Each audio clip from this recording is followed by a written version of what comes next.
Hi guys, so today quick discussions lang tayo dito kay BTC. Ang price action niya as of the moment around 41k territory. I-discuss natin dito bakit nagkaroon siya ng pagbaba ng presyo after the ETF approval, no? Marami din nagtatanong kung bakit ganon yung nangyari instead na bullish sana yung scenario or yung catalyst na yun. Pero yun, bibigay ko lang dito guys yung pinaka-perspective ko. And again, it's my own opinion as well as my ideas, experience, napaka-importante. Sobrang advantage mo yan if meron kang experience dito, especially in crypto, no? Before tayo dito mag-start, kung hindi nyo pa na-like itong video na to, please like this video first, subscribe nyo yung YouTube channel natin, turn all the bell icon para ma-notify kayo dito sa mga updates natin na ginagawa sa ating YouTube channel. So if you observe guys dito sa ating YouTube channel, wala tayo or lalo muna tayo sa trading, no? Last year, sobrang active natin. Mapapansin nyo yan sa live tab natin as well as yung mga videos natin, no? So, aside from that kasi guys, meron din tayong AI trading, which means if ever man na nagkakaroon ng fluctuations yung market,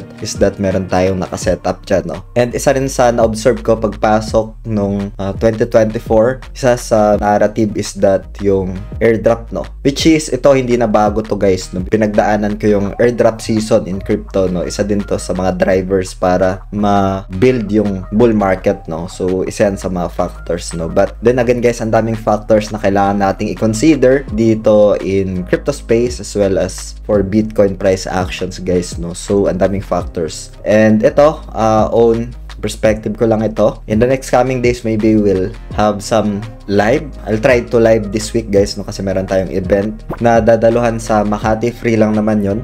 Maybe lalay ko na lang yung pinaka-ticket link sa description ng video na to para mapuntahan nyo. Yun, siguro magbibigay lang ako dito ng perspective ko kung bakit ganun yung nangyari dito sa price actions with BTC. Nandito tayo ngayon sa chart, no? This is my potential trajectory dito for the price action. Naka-weekly time frame tayo dito.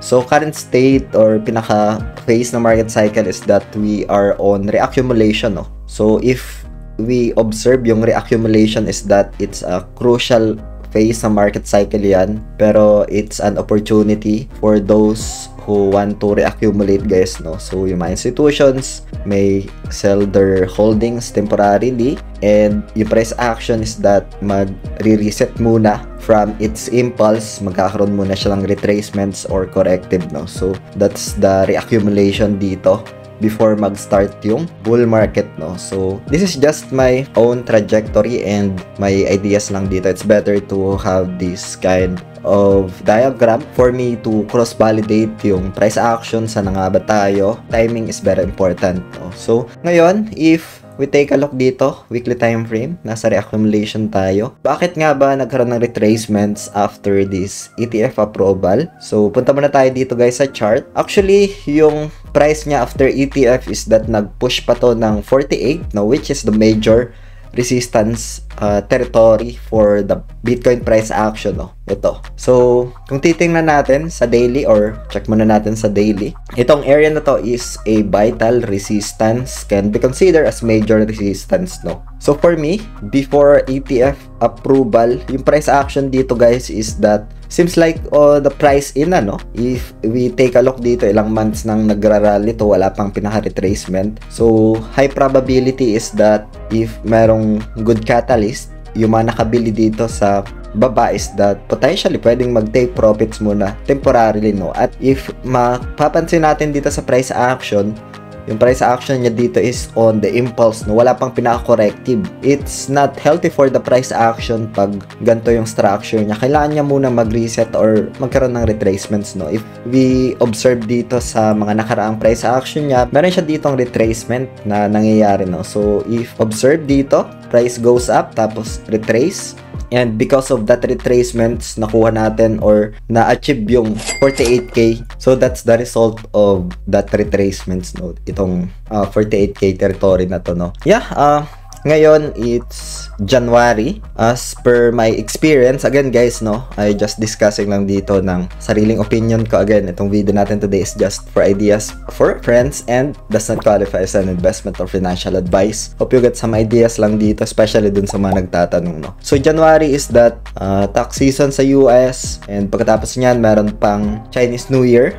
If we observe, wala masyadong liquidity. Nagkaroon lang ng magandang liquidity nung nag-list yung ETF, no, sa Nasdaq. Pero after that kasi is that wala nang follow-up tayo nung nakita. Upcoming Chinese New Year, yung mga market makers may go on leave. So, majority nung mga trades dyan is bots muna. Potentially, pwedeng magkaroon ng retracements, no? And historically, guys, yung January is that isa sa mga month kung saan nagkakaroon talaga ng retracement itong price actions, no? Yun, we'll see kung ano yung mangyayari dito. I'm waiting as well for some confirmations ng CME gap around 38k territory. Yung CME gap, no, itong zone na to.